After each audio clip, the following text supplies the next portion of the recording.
They sent Rose as a cruel joke, expecting her to fail.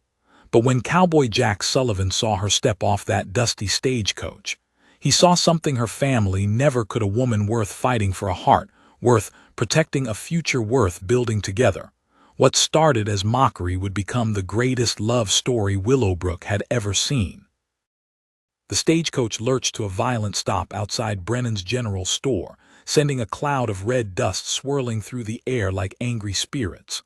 Rose McKinnon gripped her worn leather satchel tighter as the driver's voice boomed from above. "Willowbrook, end of the line." Her hands trembled as she smoothed down her dark blue traveling dress, the fabric straining slightly across her full figure. This was it. No turning back now. Not that she had anywhere to turn back to. Jack Sullivan was shoeing his mare when he heard the commotion. He straightened slowly, hammer still in hand, and watched as the stagecoach door swung open. A woman's boot appeared first, then a swirl of blue fabric as she stepped down onto the wooden platform. She was nothing like the delicate, willowy brides that usually arrived in frontier towns. Rose was solid, substantial, with curves that spoke of good cooking and strong arms. Her auburn hair was pulled back severely, but a few rebellious strands caught the afternoon light like copper wire. When she turned toward the general store, Jack caught sight of her face, round, flushed from travel, but with eyes so green they seemed to hold secrets. Something in his chest tightened, not disappointment, recognition.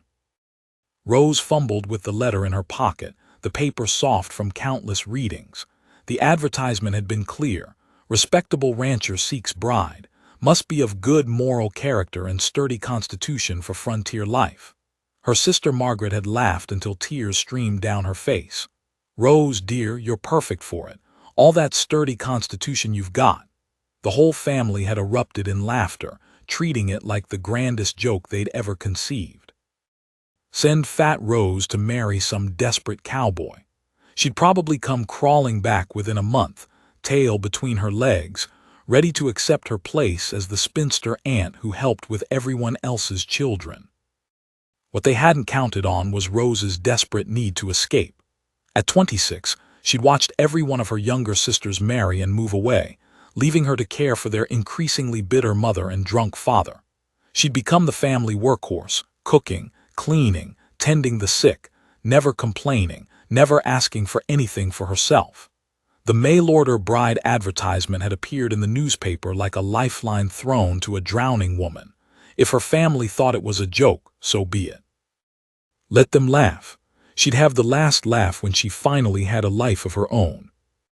Jack set down his hammer and walked toward the general store, his boots clicking against the wooden boardwalk. Rose was standing at the counter, speaking quietly to Mrs. Brennan, but her voice carried. "I'm looking for Jack Sullivan. I believe he's expecting me." Her accent held traces of back east refinement, but underneath was something stronger: determination. Mrs. Brennan's eyes widened slightly. The whole town had been buzzing about Jack's mail-order bride for weeks, and she pointed toward the door. "He's right behind you, dear." Rose turned, and their eyes met for the first time. Jack felt like he'd been struck by lightning, not because she was beautiful in the conventional sense, though he found her lovely in a way that made his throat tight.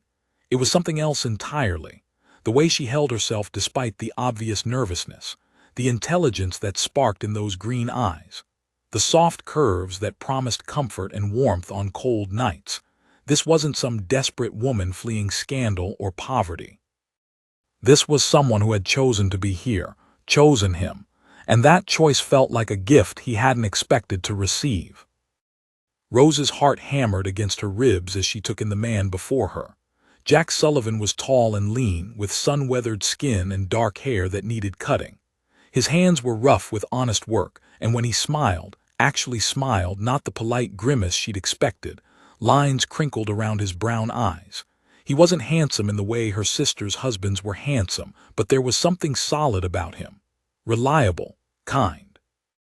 When he removed his hat and stepped closer, she caught the scent of leather and horses, and something indefinably masculine that made her stomach flutter. "Miss McKinnon," he said, and his voice was deeper than she'd imagined. "I hope the journey wasn't too difficult." The concern in his voice was genuine, not the false politeness she'd grown accustomed to. "I'm Jack Sullivan. I'm very glad you're here." The pause told her everything. He'd been as nervous as she was.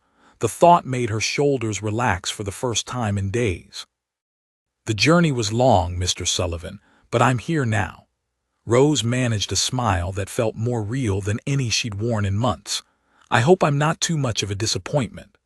The words slipped out before she could stop them, carrying all the weight of her family's mockery, all the years of being dismissed as poor Rose who nobody would ever want. Jack's expression shifted, something fierce and protective flickering across his features. "Disappointment." He shook his head slowly, never breaking eye contact. "Miss McKinnon, I've been waiting my whole life for someone exactly like you. The only disappointment would be if you decided to get back on that stage." The sincerity in his voice made Rose's eyes sting with unexpected tears. When was the last time someone had spoken to her like she mattered, like she was wanted rather than merely tolerated? Mrs. Brennan cleared her throat pointedly. "Perhaps we should let Miss McKinnon get settled. She looks tired from her travels." Rose shot her a grateful look, suddenly aware that half the town was probably watching this first meeting through shop windows and doorways. Small towns thrived on gossip, and the arrival of Jack Sullivan's mail-order bride would keep tongues wagging for weeks. Jack nodded quickly. "Of course. I've arranged a room for you at Mrs. Porter's boarding house. Clean sheets, good meals, and she'll help you with anything you need while we get to know each other properly." The thoughtfulness of the arrangement caught Rose off guard. He could have insisted on immediate marriage, could have treated her like property purchased through the mail. Instead, he was giving her time, space, respect. As they walked down the main street toward the boarding house, Rose's bag in Jack's capable hands, she felt something she hadn't experienced in years: possibility. The afternoon sun painted everything golden, and for the first time since climbing aboard that stagecoach, she allowed herself to hope that maybe, just maybe, this wouldn't be the disaster her family expected it to be. Maybe it would be something else entirely. Maybe it would be the beginning of the life she'd always dreamed of, but never dared to reach for. Behind them, Mrs. Brennan was already spreading the word. "She's not what anyone expected, but did you see the way Jack looked at her? Like she hung the moon and stars." Mrs. Porter's boarding house smelled of lavender and fresh bread, a combination that made Rose's stomach growl embarrassingly loud as Jack led her up the narrow wooden stairs. The landlady, a thin woman with kind eyes and graying hair pulled into a neat bun, bustled ahead of them chattering about meal times and laundry services. "Breakfast at 7 sharp, dear, and suppers at 6. I don't hold with late eaters, but I always keep a plate warm for working folks." She threw a meaningful glance at Jack, who nodded his understanding. Rose's room was small but spotlessly clean, with a narrow bed covered in a cheerful quilt, a washstand with a porcelain pitcher and bowl, and a single window that looked out over the main street. Sunlight streamed through the glass, illuminating dust motes that danced like tiny spirits. It wasn't much, but it was hers. For the first time in her adult life, she had a space that belonged to no one else, where she could close the door and simply breathe without someone needing something from her. Jack set her bag down carefully beside the bed and turned to face her, his hat in his hands. The late afternoon light caught the silver threads in his dark hair, and Rose realized he was probably older than she'd first thought. Maybe 35 or 40, old enough to know his own mind, to understand what he wanted from life. The thought was both comforting and terrifying.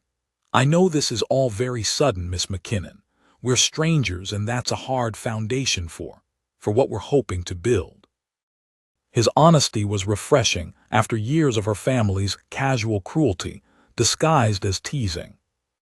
"It is sudden," Rose agreed, sitting carefully on the edge of the bed. The mattress was firm but not uncomfortable. "But arranged marriages aren't uncommon where I come from. At least this way we chose each other, even if we did it through letters." She smoothed her skirts, trying to project a confidence she didn't entirely feel. "I want you to know, Mr. Sullivan, that I take this seriously. I'm not here on a whim or because I had no other options. I'm here because I want to build a life with someone who values partnership over other things." Jack's expression softened. What kind of other things? The question was gentle, but Rose heard the underlying steel in it. This was a man who would protect what was his, and the thought sent a warm flutter through her chest. Rose hesitated, then decided on honesty. If this was going to work, it had to be built on truth, beauty, youth, the kind of delicate femininity that needs constant protection and care. She met his eyes steadily. "I'm none of those things, Mr. Sullivan. I'm sturdy and practical, and I've never been the kind of woman men write poetry about. But I can work alongside you. I can make a home that's warm and welcoming, and I can love with everything I have if you'll let me." The words hung in the air between them like a bridge waiting to be crossed. Jack stepped closer, close enough that Rose could see the flecks of gold in his brown eyes, close enough to catch the scent of his soap. "Miss McKinnon, Rose, may I call you Rose?" At her nod, he continued. "I spent 15 years married to the most beautiful woman in 3 counties. Sarah was like a china doll, perfect and fragile, and always needing someone to handle her with care.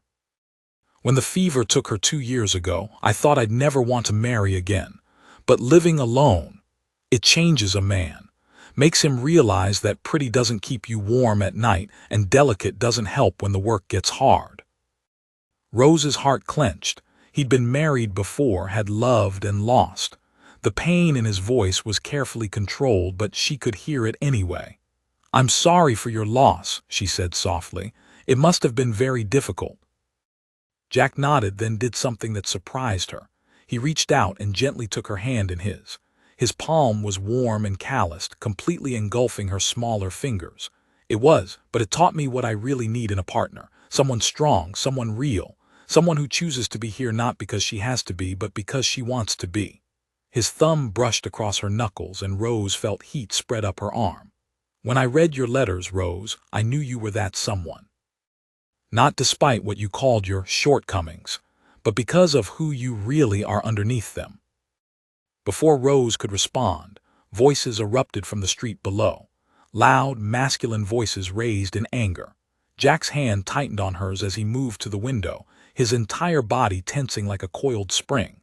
Rose joined him, peering down at the scene unfolding outside the saloon across the street. 3 men in dusty trail clothes were facing off against a smaller man in a merchant's suit. Even from this distance, Rose could see the tension in their postures, the way their hands hovered near their gun belts. "Trouble?" Rose asked quietly. Jack's jaw tightened. "Tom Bradley, he owns the bank. Those other 3, I don't recognize them, but they look like drifters, the kind who cause problems." He was already moving toward the door, but Rose caught his arm. "Where are you going?" "Tom's a good man, but he's not a fighter. If those men are looking for trouble—" Jack's sense of responsibility was clear in every line of his body. This was a man who couldn't stand by while others were threatened. Rose's heart hammered. She'd just found him, just begun to hope, and now he was walking into danger. "Jack, please. You don't even know what the argument is about." Jack paused, looking down at her hand on his arm. "You're right, I don't. But I know Tom, and I know the look of men who prey on decent folks." He covered her hand with his free one. "I'll be careful, Rose, I promise. But I can't hide in here while a neighbor might need help." The words revealed everything about the man she'd agreed to marry. Honor ran through him like a backbone, straight and unbending. It was exactly the kind of integrity she'd hoped to find, but it also meant he would always put himself in harm's way for others. The thought of losing him before she'd even really found him made her throat tight with fear. "Then I'm coming with you," Rose said, surprising herself. Jack's eyes widened. "Absolutely not, Rose, if there's going to be gunplay." "Then you'll need someone to help if anyone gets hurt." Rose's voice was steady, though her heart was racing. "I've been tending sick and injured people my whole life, Mr. Sullivan. I'm not some delicate flower who faints at the sight of blood."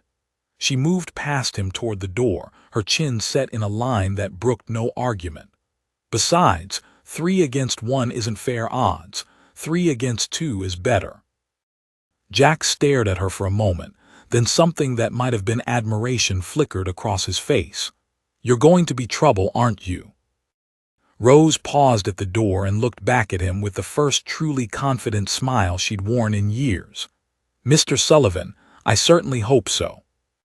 They descended the stairs together, Mrs. Porter calling after them with worried questions that neither answered. Outside, the argument had escalated. The three drifters had Tom Bradley backed against the saloon wall, and one of them had his hand resting casually on his gun butt. The few other people on the street had melted away into doorways and alleys, leaving the confrontation to play out without witnesses. Jack stepped into the street with Rose close behind him, his own hand near his weapon but not touching it. "Afternoon, Tom," he called out in a voice that carried clearly in the evening air. "These gentlemen giving you trouble?" All four men turned toward them. Tom's face showed obvious relief, but the three drifters looked like predators who'd been interrupted during a hunt.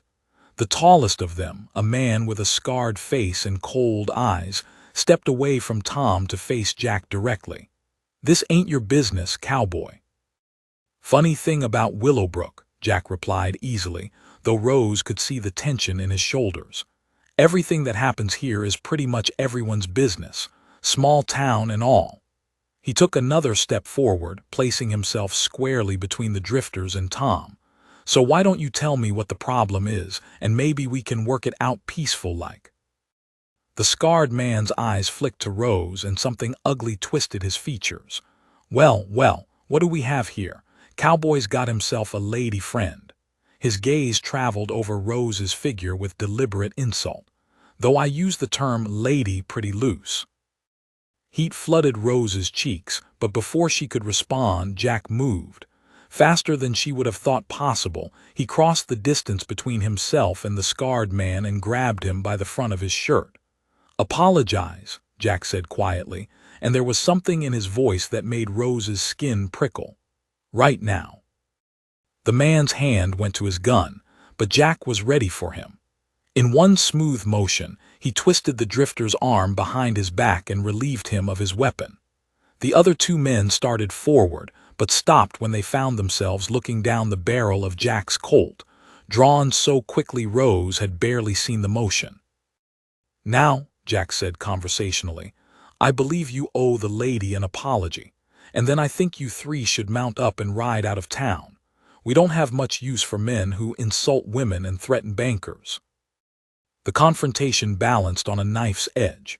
Rose held her breath, acutely aware that everything could explode into violence at any moment. Then Tom Bradley stepped forward, his banker's composure intact despite the sweat beading on his forehead. "These men were demanding I cash a bank draft from a bank in Kansas that went under 6 months ago. When I explained the paper was worthless, they suggested I might change my mind if I valued my health." Jack's expression darkened. "Fraud and extortion. That's serious business, gentlemen." His grip tightened on the scarred man's arm. "The kind of business that gets men arrested."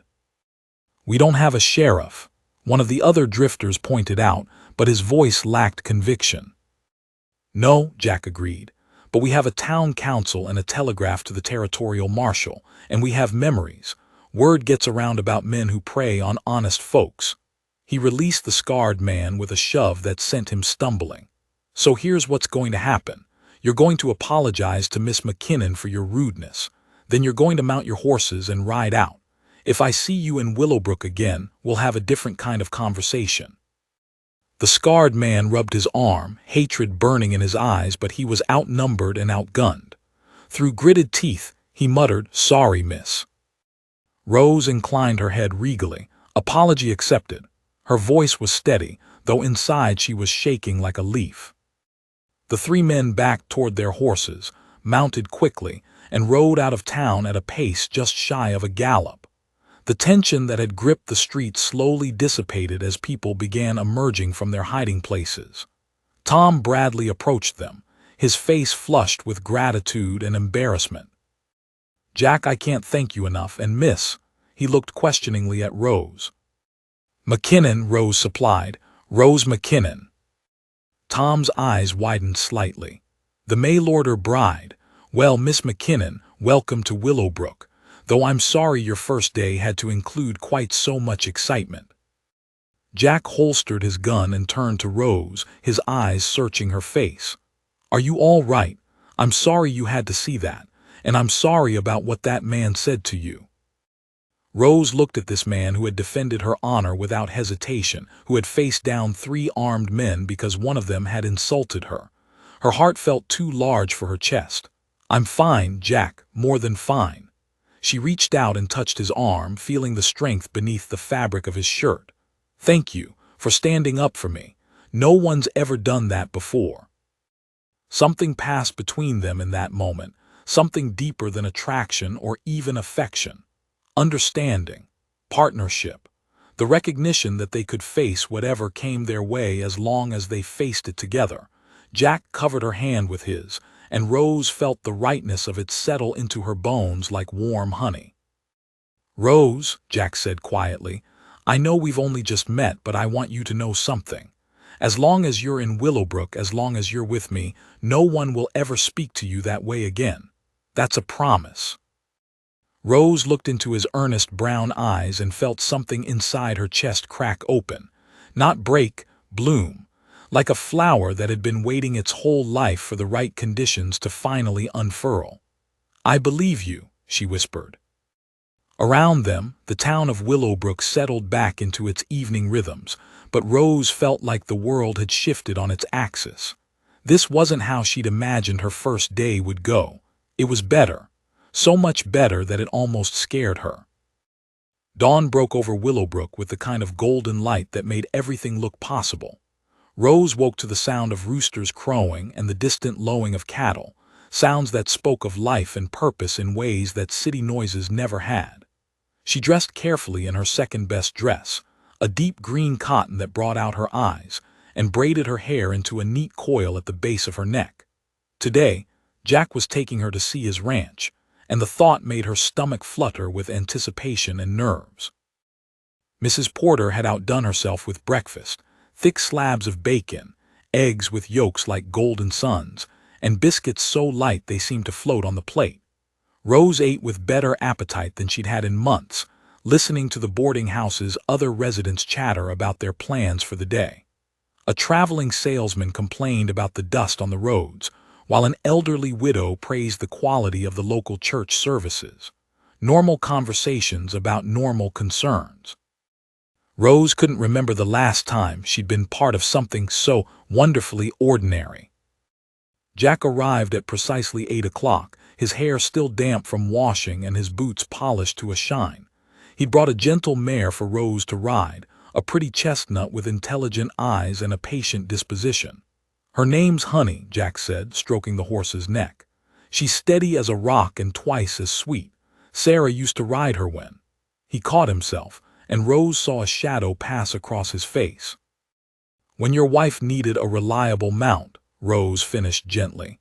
She reached out to pat Honey's neck, and the mare whickered softly in response. She's beautiful, Jack. Thank you for thinking of my comfort. The shadow lifted from Jack's expression, replaced by something warmer. Sarah would have liked you, he said quietly. She always said the measure of a person was how they treated animals and children. Honey's already decided you're worth her time. They rode out of town together as the morning mist began to lift from the valley floor. Jack's ranch lay 3 miles west of Willowbrook, nestled in a fold of rolling hills where a creek ran clear and cold even in the driest months. As they crested the final rise, Rose caught her breath. The house was larger than she'd expected, built of honey-colored logs with a wide front porch and windows that caught the morning light like jewels. A red barn stood nearby, along with corrals that housed a small herd of horses. Everything spoke of prosperity earned through honest work, of a man who took pride in what he'd built. It's beautiful, Rose said, and meant it.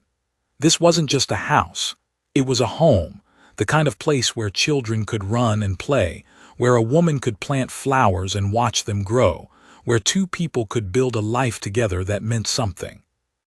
Jack's face lit up with pride and pleasure.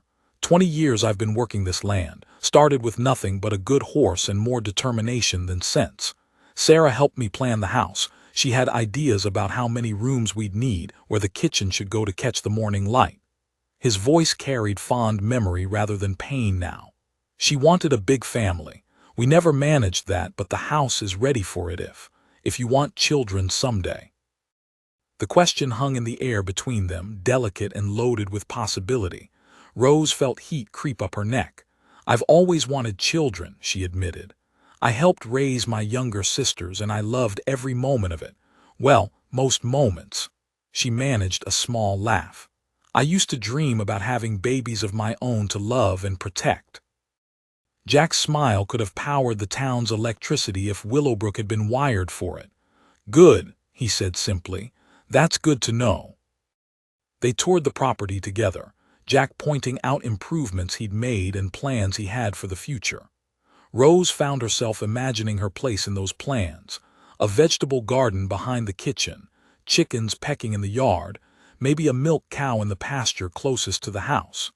It felt natural, right, like a key sliding into a lock that had been waiting for exactly the right fit. Inside the house, Rose marveled at the craftsmanship. Jack had built most of it himself, and his attention to detail showed in every carefully fitted joint, every smoothly sanded surface. The kitchen was a woman's dream, with a modern cast-iron stove, plenty of counter space, and windows that provided natural light for cooking and cleaning. The parlor was comfortable without being fancy, with a stone fireplace large enough to heat the entire room and built-in shelves that held a surprising number of books. You read, Rose observed, running her fingers along the leather spines. Sarah was the real reader, Jack said, but she got me started. Poetry mostly, some novels. I find it helps on long winter evenings when the work's done and the house feels too quiet. There was loneliness in his voice, the kind that came from too many solitary nights. Rose pulled a volume of Whitman from the shelf and opened it at random. I sing the body electric, she read aloud, then looked up to find Jack watching her intently. I love poetry. My family always said it was impractical nonsense, but there's something about the way words can be arranged to capture feelings that regular speech can't touch. Jack stepped closer, close enough that Rose could see the flecks of gold in his brown eyes. Read some more, he said quietly. Rose's voice grew stronger as she read, losing herself in the cadence of Whitman's words.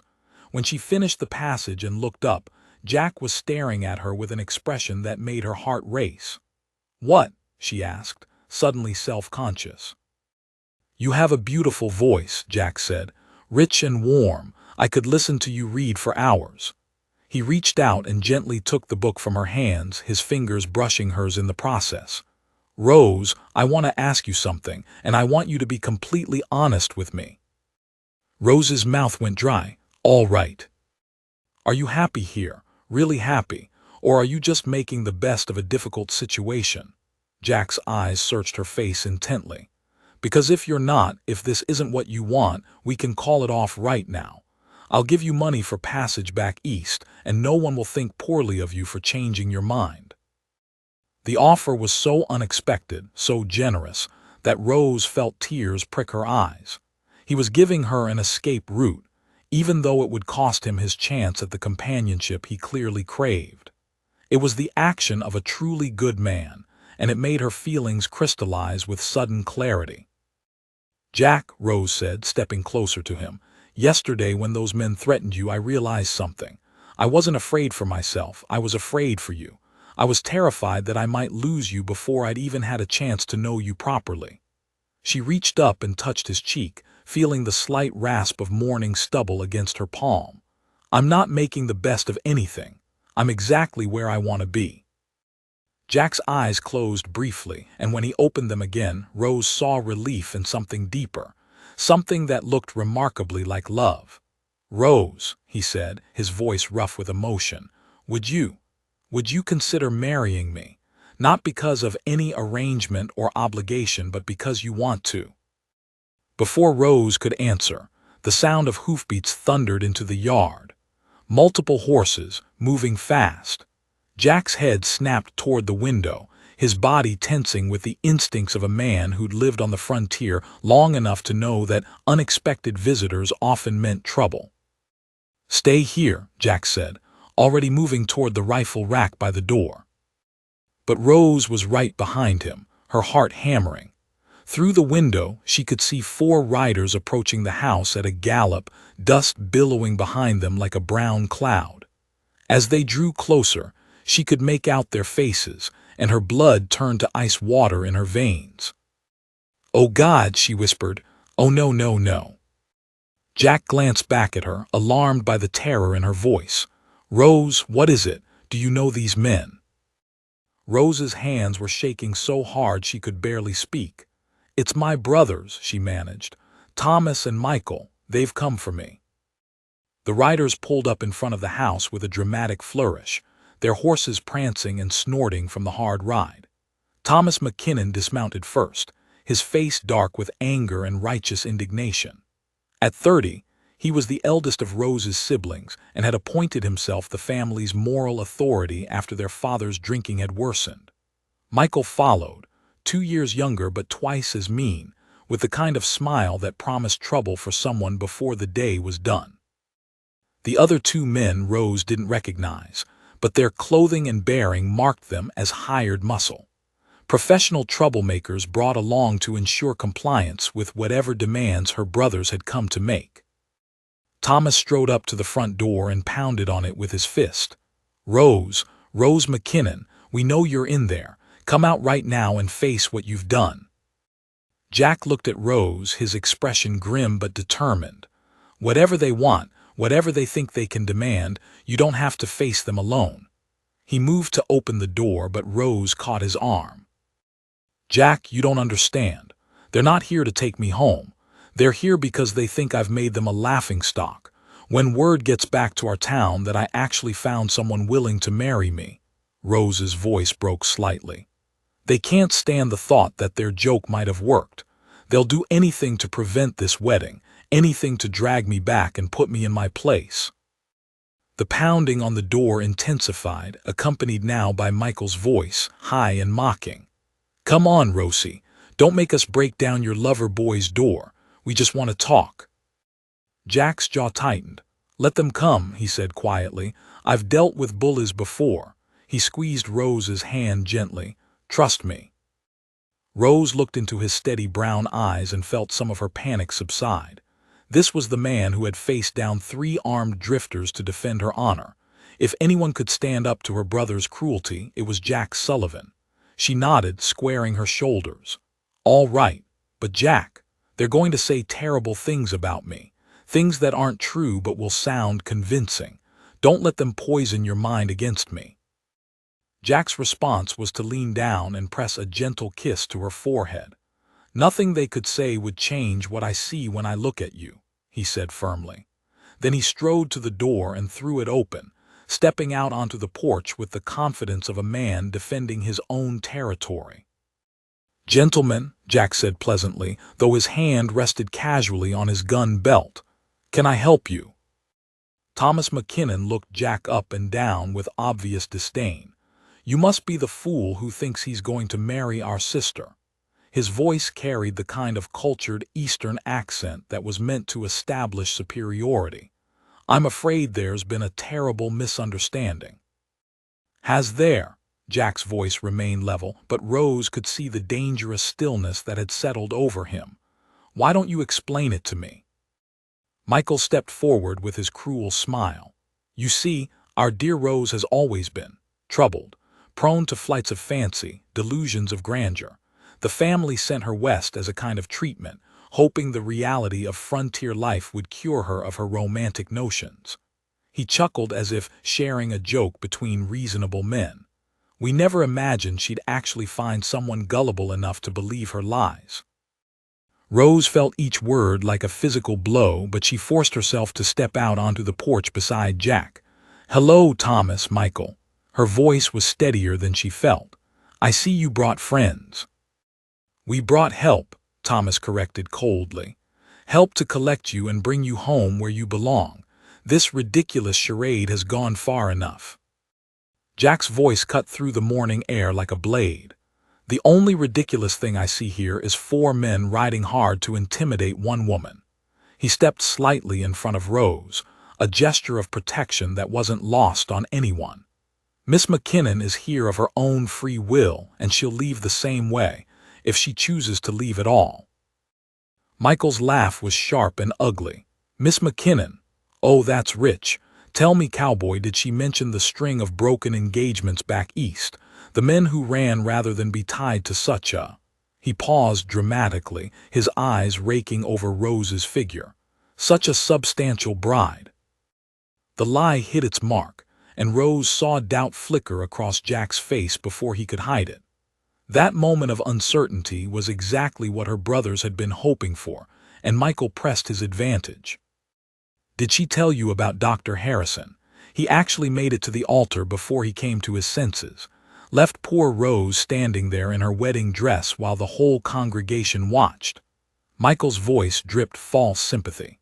Of course, that was before she put on so much weight from drowning her sorrows in food. Rose felt the blood drain from her face. The story was a complete fabrication, but it was told with such conviction that even she almost believed it for a moment. She opened her mouth to deny it, but Jack spoke first. That's enough. His voice was quiet, but it carried the promise of violence. I don't know what kind of family treats one of their own this way, but it ends here, now. Thomas pulled a folded paper from his jacket pocket. Perhaps this will help clarify the situation. A statement from Rose's doctor back east, attesting to her mental instability and declaring her incompetent to make decisions about marriage or financial matters. Jack took the paper and scanned it quickly, his expression unreadable. Rose felt her world tilting on its axis. The document was probably a forgery, but it looked official enough to be convincing. Her brothers had planned this carefully, anticipating every argument, preparing for every defense. Interesting, Jack said finally, folding the paper and handing it back to Thomas. There's just one problem with your story, gentlemen. What's that? Thomas asked smugly. Jack's smile was sharp enough to cut glass.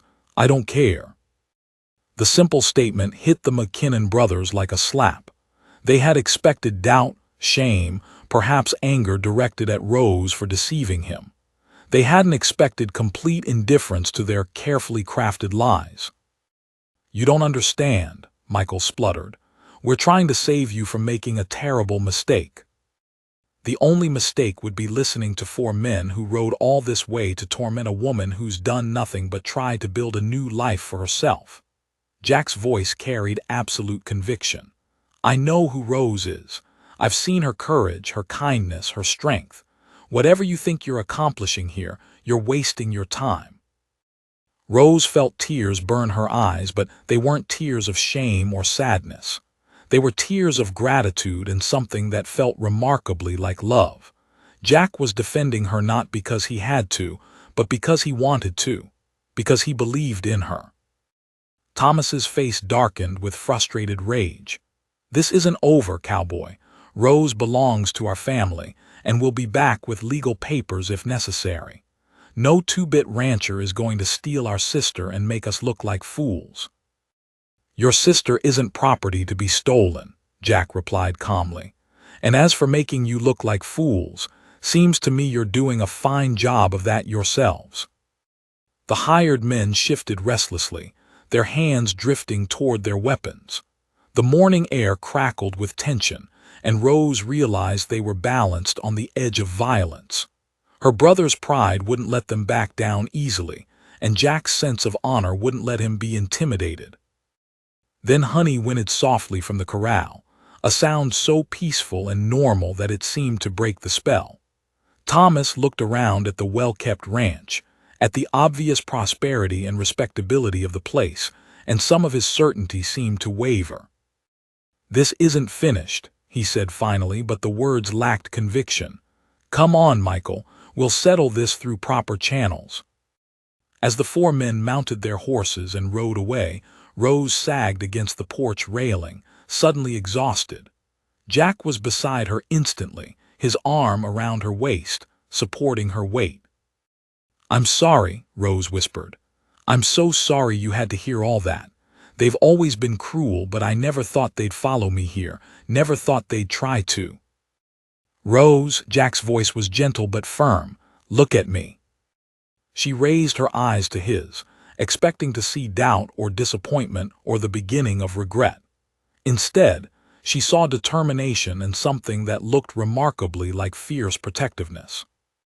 "I meant what I said," Jack told her. "I don't care what they think or what lies they tell. I know you, Rose McKinnon, and I want to marry you today if you'll have me."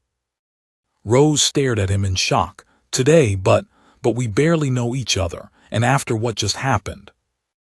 Jack's hands cupped her face gently. "After what just happened, I know exactly what kind of woman you are. You faced them down with courage and dignity, even when they were tearing you apart with lies. That tells me everything I need to know." His thumb brushed away a tear she hadn't realized had fallen. "Marry me, Rose, today. Let's not give them time to cause more trouble." Rose felt her heart expand until it seemed too large for her chest.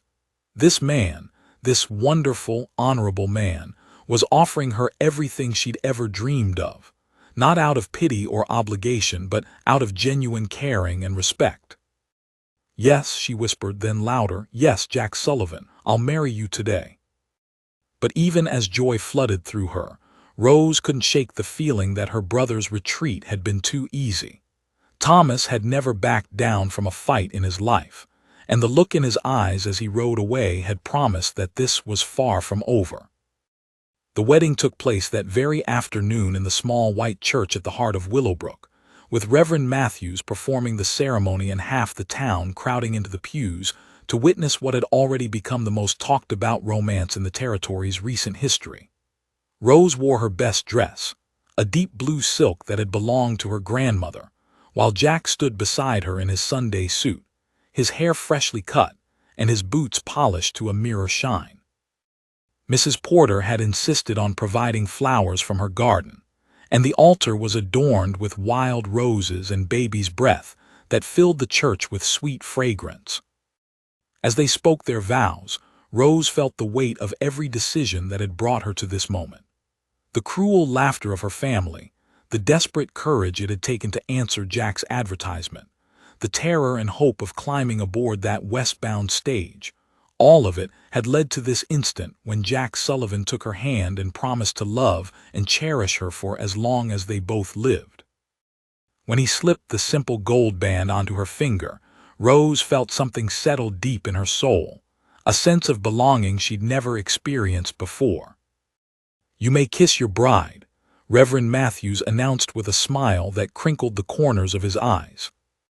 Jack's kiss was gentle, reverent, a promise sealed with tender pressure that made Rose's toes curl in her boots. When they broke apart, the congregation erupted in applause and cheers, and Rose felt herself blushing furiously as Jack grinned down at her with obvious delight.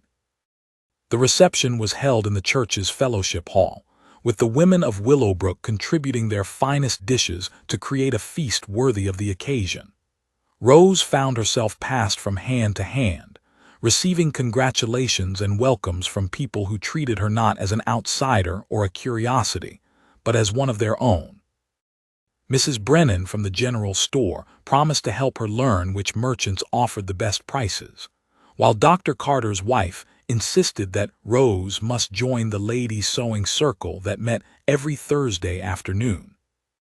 "You'll find us a lively bunch," Sarah Carter confided over slices of 3-layer cake. "We get all the best gossip, and Mary Henderson makes the most wonderful apple turnovers."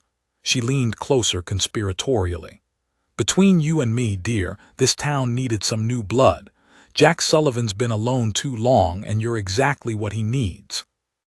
As the evening wore on and the celebration continued, Rose began to relax into the warmth of genuine acceptance.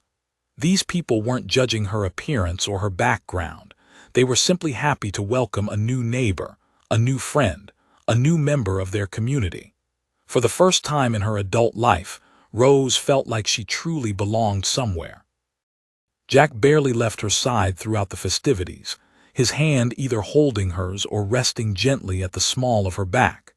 He introduced her to everyone with obvious pride, and Rose caught him watching her with an expression that made her heart flutter. When she asked him about it, he leaned close to her ear and whispered, "I keep expecting to wake up and find this was all a dream." As the sun began to set and the guests started making their way home, Jack and Rose walked hand in hand back to his ranch, their ranch now. The house looked different in the golden evening light, more welcoming somehow, as if it had been waiting for this moment to truly become a home. Jack carried Rose over the threshold, both of them laughing at the old-fashioned gesture, and set her down gently in the front parlor. "Well, Mrs. Sullivan," Jack said, testing out her new name with obvious pleasure, "welcome home." Rose looked around the room that was now hers, at the books she could read whenever she pleased, at the comfortable furniture she could arrange however she liked, at the windows that looked out over land that belonged to her as much as to Jack. "It's perfect," she said softly. "It's everything I ever dreamed of." Jack moved closer, his hand settling gently on her waist. "Rose, I want you to know that we can take this as slowly as you need. There's no pressure, no expectations. We're married, yes, but we're still getting to know each other. Your comfort and happiness are more important to me than anything else." The thoughtfulness of his words, the respect and consideration behind them, made Rose's eyes sting with tears. She reached up to touch his face, feeling the slight roughness of his evening stubble beneath her palm. "Jack Sullivan," she said, her voice thick with emotion, "how did I get so lucky?" Before Jack could answer, the sound of breaking glass shattered the peaceful evening. Both of them spun toward the front window, where a rock the size of a man's fist had crashed through the glass, sending shards scattering across the parlor floor. Wrapped around the rock was a piece of paper tied with string. Jack's face went hard as granite as he unwrapped the message and read it quickly. His jaw clenched, and Rose saw his hands tremble slightly with suppressed rage. "What does it say?" she asked, though she was afraid to hear the answer. "It's from your brothers," Jack said grimly. "They're not finished with us yet." Rose took the paper with shaking hands and read the crude message aloud. "This marriage is a fraud and a disgrace. We'll be back tomorrow with the territorial marshal and proper legal documents. Enjoy your last night as Mrs. Sullivan." The threat hung in the air between them like poison. Rose sank into the nearest chair, all the joy of the day draining out of her like water from a broken bucket. "They won't give up," she whispered. "They can't stand the thought that I might actually be happy. They'll keep coming, keep making trouble until they destroy everything." Jack knelt beside her chair, taking her hands in his strong, calloused ones. "Let them come," he said fiercely. "This is our home, Rose. You're my wife now, and I'll protect what's mine. Whatever legal papers they think they have, whatever lies they want to tell, it won't matter. We're married in the eyes of God and the law, and nothing they do can change that." Rose wanted to believe him, but she knew her brothers in ways Jack couldn't imagine. Thomas especially had always been relentless when he felt his authority was being challenged. He would use every resource at his disposal, call in every favor, exploit every weakness until he got what he wanted. And what he wanted was to drag Rose back to her old life of servitude and humiliation. "You don't understand," Rose said desperately. "They have money, connections, influence. Thomas went to law school before he decided it was beneath him. He knows how to manipulate the system, how to make lies sound like truth. If they say I'm mentally incompetent, if they produce witnesses who'll swear I'm unstable." Jack's hands tightened on hers. "Then we'll fight them, together. Rose, look at me." When she raised her eyes to his, she saw determination burning there like a flame that couldn't be extinguished. "I didn't wait 40 years to find the right woman just to let a couple of bullies take her away from me. Whatever they throw at us, we'll face it side by side." The conviction in his voice steadied Rose's racing heart. This man had already proven himself willing to defend her against any threat. If her brothers wanted a fight, they would discover that Jack Sullivan was not the easy mark they expected him to be. A soft knock at the front door interrupted her thoughts. Jack tensed, his hand moving instinctively toward his gun, but the voice that called out was familiar and unthreatening. "Jack, it's Tom Bradley. I saw what happened to your window. Mind if I come in?" Jack opened the door to admit the banker, whose face was creased with concern and anger. Behind him came Dr. Carter and 3 other men Rose recognized from the wedding reception. They filed into the parlor with the grim determination of a war council. "We saw those McKinnon boys riding through town about an hour ago," Tom said without preamble. "They were asking a lot of questions, making a lot of threats. Seems they think they can come into our town and terrorize our people." His voice carried the steel of a man who'd built his livelihood on the frontier and wasn't about to be intimidated by Eastern troublemakers. Dr. Carter nodded gravely. "They stopped by my office, wanting to know about mental health evaluations and legal commitments. When I told them I'd never even met Rose, let alone examined her, they suggested I might want to reconsider my position for the good of my practice." The threat was clear, and Rose felt her stomach drop. "They're trying to buy testimony against me," she said quietly. "They'll keep pressure on anyone who might be willing to declare me unfit for marriage." "Like hell they will," growled Pete Morrison, the town's blacksmith. "I've been in Willowbrook for 20 years, and I've never seen anything like the gall these boys are showing. Coming into our town, threatening our neighbors, thinking their fancy clothes and Eastern accents give them the right to push us around." Jack looked around at the assembled men, and Rose saw something pass between them, an understanding that went deeper than words. These weren't just neighbors offering casual support. This was a community closing ranks to protect one of their own. "What do you need from us, Jack?" Tom asked simply. Jack was quiet for a moment, thinking. When he spoke, his voice was calm and measured. "Information, mostly. I need to know everything about the McKinnons, their business dealings, their reputation back east, anything that might give us leverage. Rose says they have money and connections, but money earned dishonestly leaves tracks." Dr. Carter pulled out a small notebook and began writing. "I have colleagues in several eastern cities. I can send telegrams tonight, ask discreet questions about the families standing in their community. I'll wire my bank contacts," Tom added. "Financial institutions keep detailed records about their clients' activities. If the McKinnons have been involved in anything questionable, someone will know about it." Pete Morrison cracked his knuckles with anticipation. "And if they want to play rough, well, some of us remember how to handle that kind of problem too." Rose felt tears of gratitude burn her eyes. These men barely knew her, but they were willing to stand against her brothers simply because she was one of theirs now. The sense of belonging, of having people who would fight for her, was overwhelming. Jack squeezed her hand gently. "There's something else," he said. "Rose, I need you to tell me everything about your family, not just your brothers, but everyone, their friends, their business associates, anyone who might be willing to help them or might have reasons to oppose them." Rose took a deep breath and began to speak. She told them about her father's drinking and gambling, about debts that had piled up over the years. She described Thomas's failed business ventures, his tendency to blame others for his mistakes, his desperate need to maintain the appearance of respectability even as the family's fortunes declined.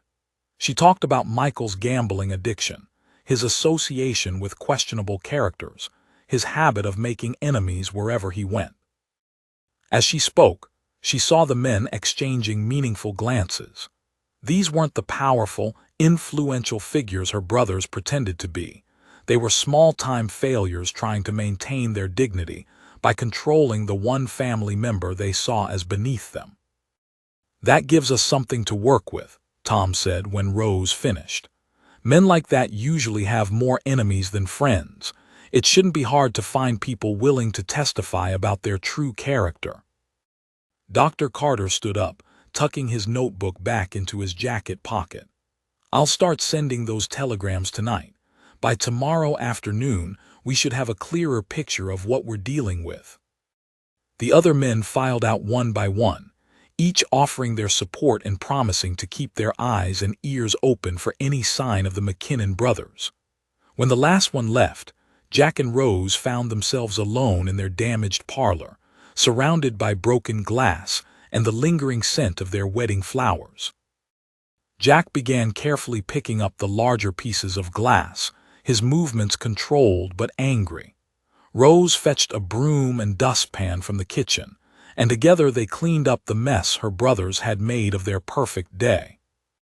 "I'm sorry," Rose said as she swept the smaller fragments into a pile. "I'm sorry they followed me here. Sorry they're threatening you and your friends. Sorry they broke your window on our wedding day." Jack straightened up, a handful of glass shards in his palm. "Don't you dare apologize for their actions," he said firmly. "You didn't ask them to come here.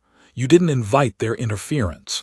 The only thing you did was have the courage to build a new life for yourself, and that's nothing to be sorry for."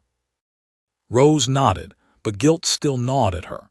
Jack had been a peaceful man living a quiet life before she arrived. Now he was caught up in a conflict that could potentially destroy everything he'd worked to build. If her brothers succeeded in having their marriage annulled, if they managed to drag her back east, what would happen to Jack? Would he blame her for bringing chaos into his ordered world? As if reading her thoughts, Jack set down the glass and moved to stand in front of her. "Rose, I need you to understand something. Whatever happens tomorrow, whatever your brothers try to do, I don't regret marrying you. Not for a single second." He cupped her face in his hands, his thumbs brushing away tears she hadn't realized were falling. "You've brought more joy into my life in 2 days than I've felt in 2 years. Don't let their poison make you doubt that." Rose leaned into his touch, drawing strength from his steadiness. "I love you," she whispered, the words slipping out before she could stop them.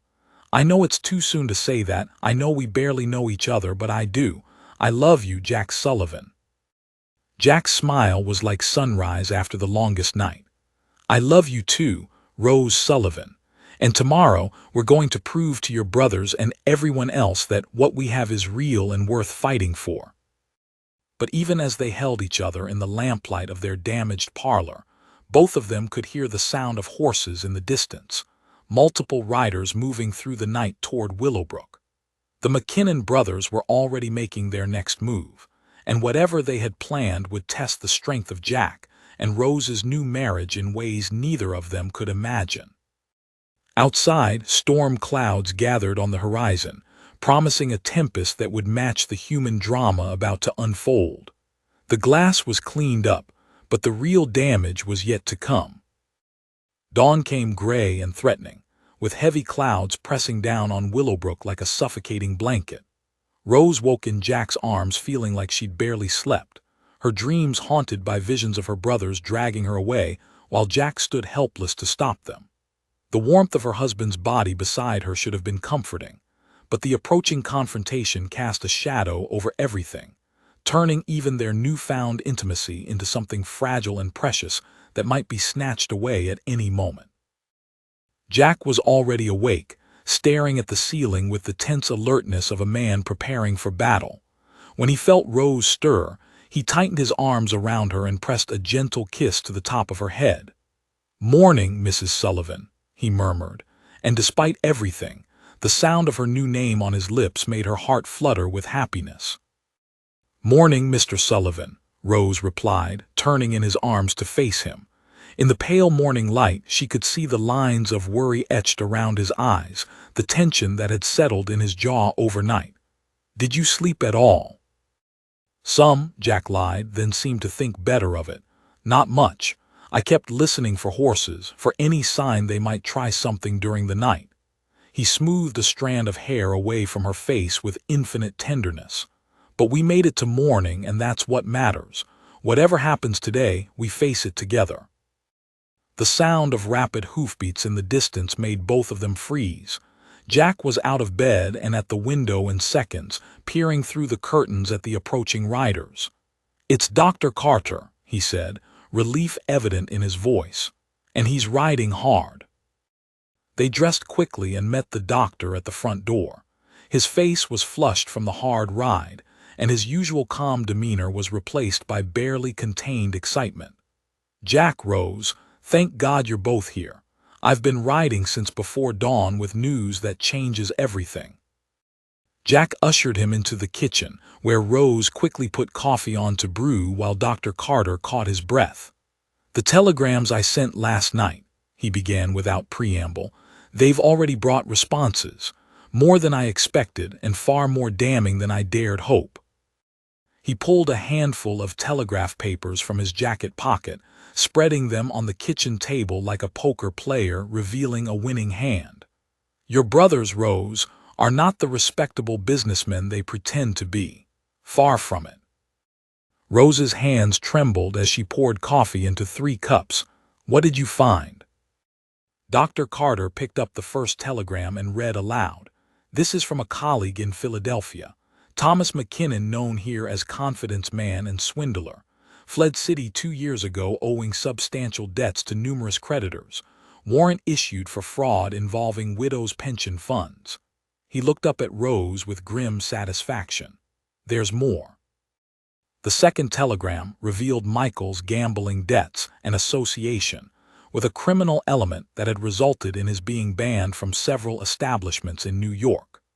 The third detailed a pattern of harassment toward women who had rejected the brothers' advances, including one case where they had spread vicious rumors that destroyed a young teacher's reputation and career.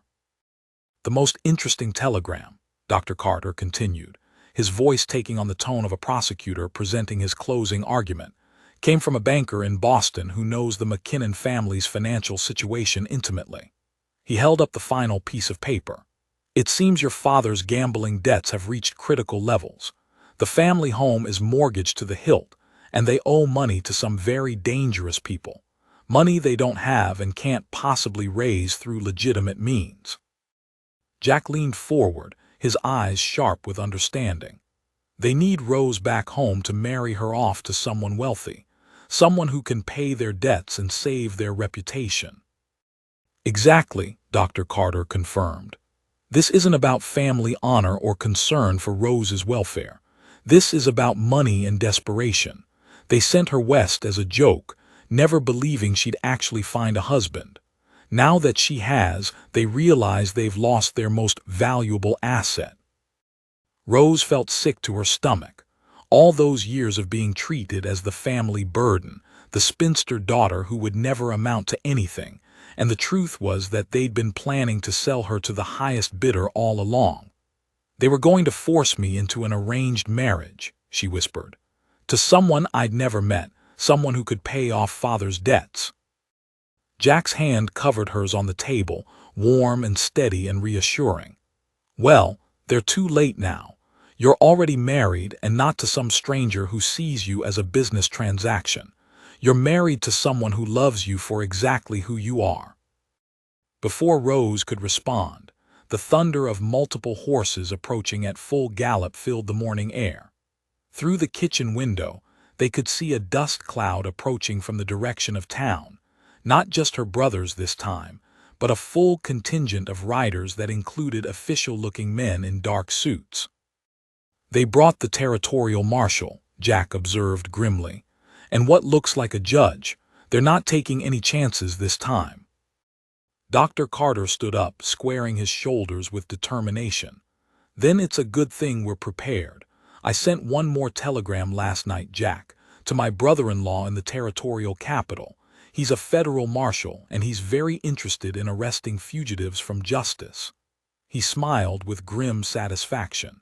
He should be arriving any moment now. As if summoned by his words, another group of riders appeared on the horizon, approaching from the opposite direction. These men rode with the purposeful efficiency of federal lawmen, and at their head was a tall figure in a badge that caught the morning light like a beacon. The two groups of riders converged in Jack's front yard like opposing armies meeting on a battlefield. Rose watched from the kitchen window as her brothers dismounted alongside men she recognized as hired guns and corrupt officials. On the other side, Federal Marshal Robert Carter, Dr. Carter's brother-in-law, climbed down from his horse with the measured calm of a man who held the ultimate authority in this confrontation. "This is it," Jack said quietly, his hand resting on Rose's shoulder. "Whatever they try to throw at us, we have the truth on our side now." They walked out onto the front porch together, presenting a united front to the assembled crowd. Thomas McKinnon stood at the center of his group, holding official-looking papers and wearing an expression of righteous indignation that might have been convincing if Rose hadn't known him her entire life. "Rose McKinnon," Thomas called out in his most authoritative voice, "by order of the territorial court, you are commanded to return to your family's custody immediately. This illegal marriage is hereby declared null and void." Federal Marshal Carter stepped forward, his badge glinting in the gray morning light. "I'm afraid there's been a misunderstanding, gentlemen. Miss McKinnon, or rather, Mrs. Sullivan, is under federal protection pending an investigation into charges of fraud and extortion filed against Thomas and Michael McKinnon." The confidence drained from Thomas's face like water from a broken dam. "Federal protection? What are you talking about? We haven't committed any crimes." Marshal Carter pulled his own set of papers from his jacket, documents that looked far more official than anything Thomas was carrying. Fraud involving widows' pension funds in Philadelphia, extortion and harassment in New York, confidence schemes in Boston. The list is quite extensive, actually. His voice carried the weight of absolute authority. "You gentlemen are under arrest." Chaos erupted in the yard as the hired guns reached for their weapons, only to find themselves facing the drawn guns of federal deputies who had appeared with practiced efficiency. The corrupt local officials who had accompanied the McKinnons suddenly found pressing business elsewhere, backing away from the confrontation as quickly as possible. Michael McKinnon's face had gone pale as bone. "This is impossible. You can't arrest us based on lies and rumors." "I can and I am," Marshal Carter replied calmly. "Unless, of course, you'd prefer to discuss this matter in a more civilized fashion. Perhaps we could arrange for you to leave the territory voluntarily and never return, in exchange for avoiding formal charges." Rose felt Jack's arm tighten around her waist as her brother's world collapsed around them. The men who had terrorized her family for years, who had made her life a misery of servitude and humiliation, were suddenly reduced to desperate criminals facing justice for their crimes. Thomas looked around wildly, seeking some escape from the trap that had closed around him. His eyes landed on Rose, and for a moment she saw not the cruel tyrant who had controlled her life, but a frightened man whose schemes had finally caught up with him. "Rose," he pleaded, his voice cracking with desperation, "you can't let them do this. We're family. Blood is thicker than—" "Blood," Rose interrupted, her voice steady and strong, "is not thicker than love, or respect, or common decency." She stepped forward, drawing strength from Jack's presence beside her. "You never treated me like family, Thomas. You treated me like property, like something you could use and discard whenever it suited your purposes." Michael tried a different approach, his voice taking on the wheedling tone he'd used to manipulate their parents. "Rosie, please, think about mother and father. If we go to prison, who will take care of them? Who will pay father's debts?" The question hit like a physical blow, and Rose felt a moment of wavering. Despite everything her parents had put her through, they were still her mother and father. The thought of them facing poverty and disgrace because of their son's crimes made her heart ache. Jack seemed to sense her internal struggle. "Rose," he said quietly, "you can't save people who won't save themselves. Your parents made their choices just like your brothers made theirs. You don't owe them your freedom or your happiness." Marshal Carter stepped closer to the McKinnon brothers, his deputies flanking them with professional efficiency. "Gentlemen, I need your decision. Voluntary exile or formal arrest. I don't have all day." Thomas looked at Rose one last time, and she saw something almost like genuine regret flicker across his features. "I suppose we deserve this," he said quietly. "We made our choices, and now we have to live with the consequences." He straightened his shoulders with an effort at dignity. "We'll leave voluntarily, Marshal. You have my word that we won't return to this territory." Michael nodded reluctantly, his defiance finally broken. "What about mother and father?" Rose surprised herself by speaking up. "I'll send money when I can. Not much, but enough to keep them from starving. That's more than they ever did for me." The words came out stronger than she felt, but she meant every one of them. As the McKinnon brothers were escorted to their horses under federal guard, Thomas paused beside Rose one final time. "I hope you'll be happy," he said, and for the first time in her memory, he sounded like he actually meant it. "I hope he treats you better than we did." Rose nodded, not trusting herself to speak. Despite everything they had done to her, these were still the men she'd grown up with, still her brothers in blood if not in spirit. Watching them ride away under guard was like closing the door on an entire chapter of her life. As the dust settled and the last of the riders disappeared over the horizon, Rose felt something inside her chest finally release. The fear that had shadowed her entire adult life, the constant worry that someone would come to drag her back to her old existence, was finally gone. She was free in a way she'd never been before, free to love and be loved without reservation or fear. Jack pulled her into his arms, holding her tight against his chest as reaction set in, and she began to shake with relief and exhaustion. "It's over," he murmured into her hair. "They're gone, and they can't hurt you anymore." Dr. Carter and Marshal Carter approached them, both men wearing expressions of satisfaction at a job well done.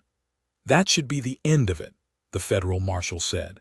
"With their criminal records now on file, they won't be able to cause trouble for you again without facing serious consequences."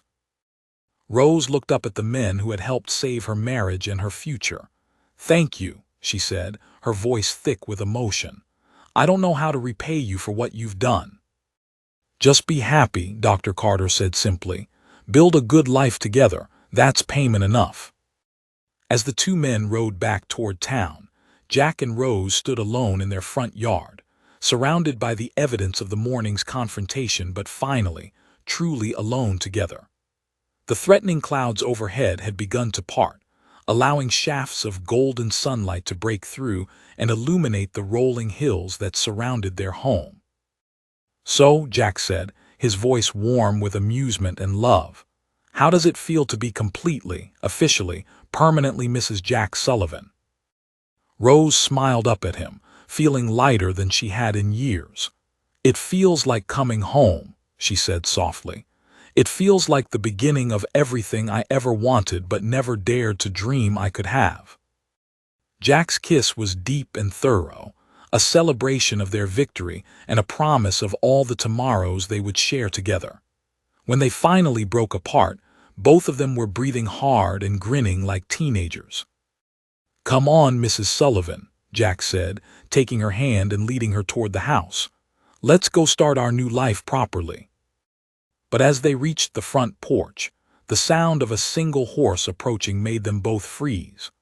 One final rider was approaching the ranch, moving at a casual pace that suggested this was not another confrontation, but something else entirely. Rose felt her heart skip a beat as she recognized the small figure on the approaching horse. "Oh my God," she whispered. "It's my sister Sarah. What is she doing here?"